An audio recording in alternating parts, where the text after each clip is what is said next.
Hey, what's up everyone? Welcome back. Thank you so much for stopping back by. Just want to kind of tell you guys how things have been going since the Indiana Trail 100.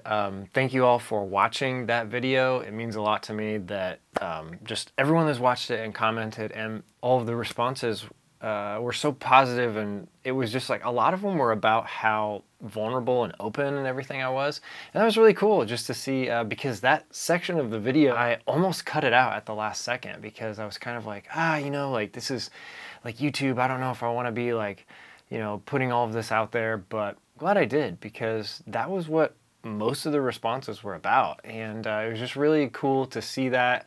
And so just again, like, thank you guys so much for watching the video, and those of you that were there at the race, it was just awesome just getting to meet those of you that were there. So I think, you know, it's been 3 weeks now. It took a little bit longer to for my knee to really feel good again. Like, it was about 2 weeks out, it was starting to feel better. Like, I was able to do a full run of maybe like 5 miles without any pain at all. But it was really not until mid of week of the third week where I really felt kind of confident to kind of push it. I did a few intervals. There was a race happening December 6th, I think, which is just about a month away, about 5 weeks away. And I was thinking about jumping into that 50 miler or maybe 50K, but I think I'm just going to chill out and just kind of take some downtime with trying not to jump into a race right here at the end of the year. I think I just want to kind of let my body rest and let everything heal. And also, you know, part of me is kind of like, well, you know, maybe I can take this fire from this DNF into next year and really try to build to something special next year. So that's what I'm going to do. I'm not going to jump into this race here at the end of the year. I'm just going to let it sit. I'm gonna let that be motivation for next year.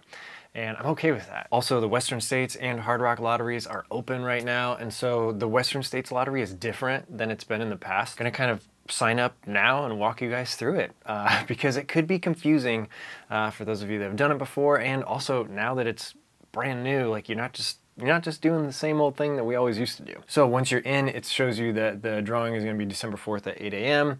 Pacific Standard Time. And there's a cool thing, you can go in here and you can see your ticket history. So you can see what years you've entered. So for me, 2018, 19, 20, and that wasn't the year that I ran my qualifier, it was the year I was applying for. So I got 1 ticket the first year, 1 ticket the second year, 2 tickets the third year. And then the 2021, there was a bye, so no one actually applied for that race. 2022, this race we are actually gonna apply for right now. If I go back home, it says my ticket count is 4, which is kind of confusing as soon as you log in, because don't freak out about that. That's not what it actually is. If you've run a qualifier this year, there's a step we have to do before that, so we can see our current ticket count. You're gonna click on Enter Lottery.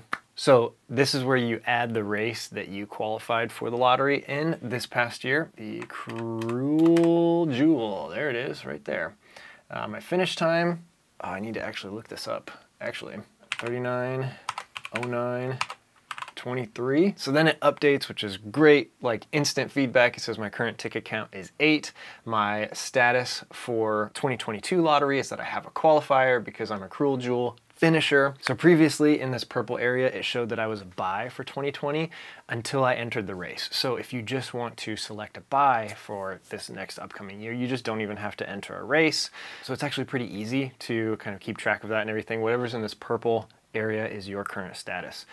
So now if we can just go over here and we can click on ticket history, and it shows it's updated for 2022. I have a lottery entry, there's my time, it shows I have 8 tickets. Also, as soon as I did this, I got an email saying that my lottery entry was confirmed. It shows that they also say that they're going to verify my finish time. So if you put in a bogus finish time, like if you're trying to lie to them, they're gonna figure it out. They're gonna check everybody, so don't try that. It also mentioned that the lottery is going to be on December 4th at 8 a.m. So for 380-ish people, that's gonna be a really awesome day. And for the rest of us, we're wait another year. Like I've always said, keep your expectations at 0 for these lotteries. Like, do not expect to get in on your first year. Some people do. Don't expect to get in on your second, third, fourth year. I'm going on 4 years of applying, 5 years of running 100-milers, and I'm still not in. Maybe I'll get in this year, but I'm not expecting anything. But you know, my happiness is not tied up in actually getting selected to run one of these races. It's about the journey. So I hope that's the same for you. Every year around this time, around December 4th, 5th, 6th, there is so much complaining online about how these are not fair and like they need to make these, like they need to make the pools bigger and blah, blah, blah. It's like, whatever. Like, just like, don't listen to that noise online. Just focus on your journey. And some of these other races that you can run to qualify, like running Cruel Jewel was an amazing experience. I learned so much about myself running that race. But for all of you just starting out, if I may offer you a little bit of advice, if you are going to jump into these lotteries, just expect that it's going to take many years to get into either of these races. Don't get your hopes up too high on lottery day, because the higher your hopes are, the lower they can fall if it's, you know, it doesn't work out your way. It's about the journey. So that would be my little piece of advice. So with Hardrock, we're going to log back into Ultra Sign Up and we're just going to search for it. July 15th, 2022. $435 if you get picked. This is where you have to select what qualifiers you had. So for me, it was the 2021. Oh, there it is.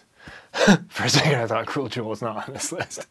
This next question is where you're going to select basically which lottery you're entering, because there's technically 3 different lotteries for Hardrock. There is a never finished Hardrock.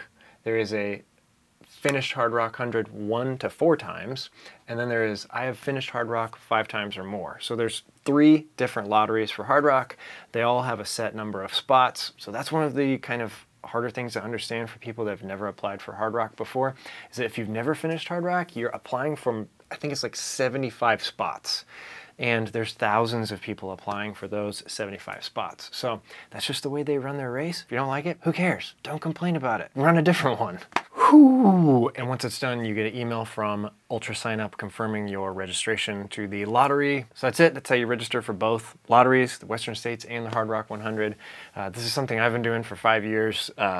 And it's just, it's fun to get into these lotteries, in my opinion. Again, just try to keep your expectations low. It's going to take a lot of time to get into either of these races. That would be my advice for all of you that have never signed up for one of these races. It's just going to take a while.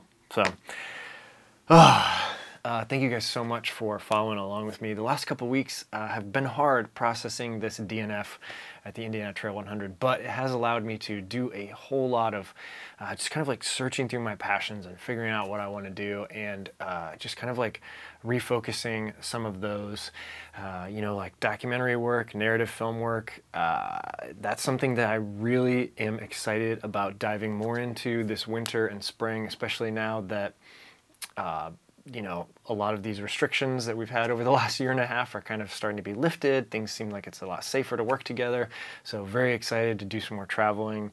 I've got a couple irons in the fire as far as documentary stuff surrounding ultra running, which is very exciting.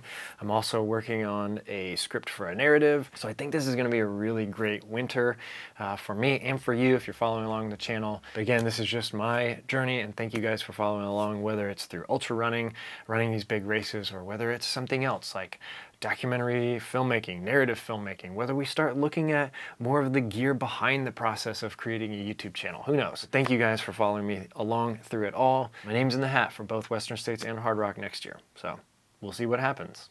If you guys are applying, good luck to you. And with that, I'll see you guys again soon. Bye.